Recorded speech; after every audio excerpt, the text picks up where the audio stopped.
Ассалаумағалейкум қыздар. Бүгін мен сіздермен аз шығынмен пісірілетін блинчиктің, сатылымға шығаратын блинчигімнің рецептінен бөліскім келіп тұр. Ең алдымен табағымызға 300 грамм жылы сүт, 300 грамм жылы су құйып, жақсылап араластырамыз. Үстінен бір шымшым тұз салып, жақсылап араластырамыз. Қыздар, міндетті түрде су мен сүт жылы болу керек. Үстінен бір шай қасық толтырмай чай ас содасын саламыз. Жақсылап араластырамыз. Үстінен тағы 4 ас қасық сұйық майымызды құйып, жақсылап араластырып аламыз. Қыздар, бұл салмасы жоқ блини болғандықтан үстінен қант саламыз. Мен 4 ас қасық или 5 ас қасық қант саламын.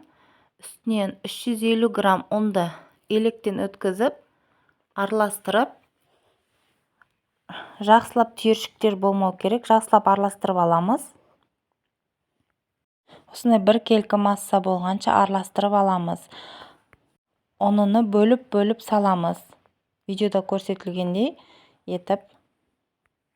Осындай венчиктің көмегімен араластырсаңыздар, мүлдем түйіршіктері қалмай араластырып береді. Қалауларыңыз бойынша миксермен де араластырсаңыздар болады. Блиніміздің қамыры осындай сұйық қамыр болу керек. Үстінен тағы да 2 ас қасық сұйық май қойып, тағы да жақсылап араластырамыз. Көріп тұрғандарыңыздай сұйық бір келкі масса болу керек.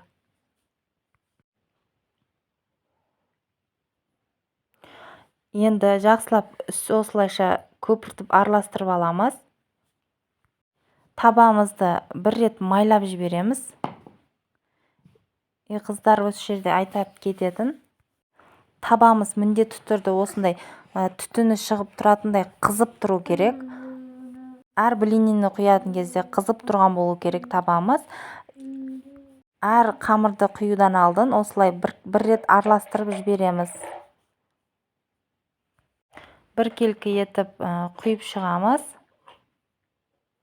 блинницаның үстіне. Табаларыңыздың качествосы да жақсы болу керек. Табаның качествосы дұрыс болмаса, блинчиктеріңіз жабысып қалуы мүмкін. Осылайша аста піскеннен кейін аударып аламыз.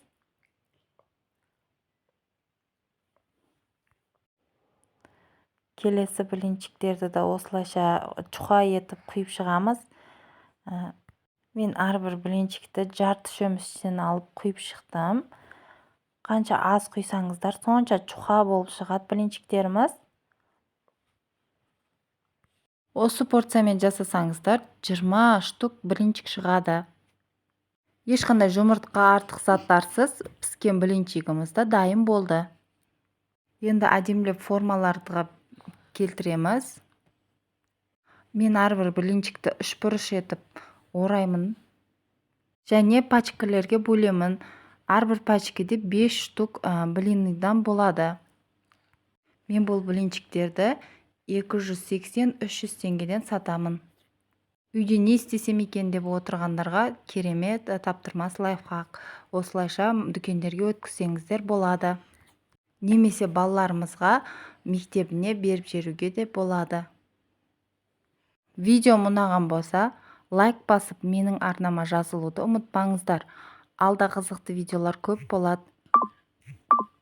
Астарыңыз дәмді болсын.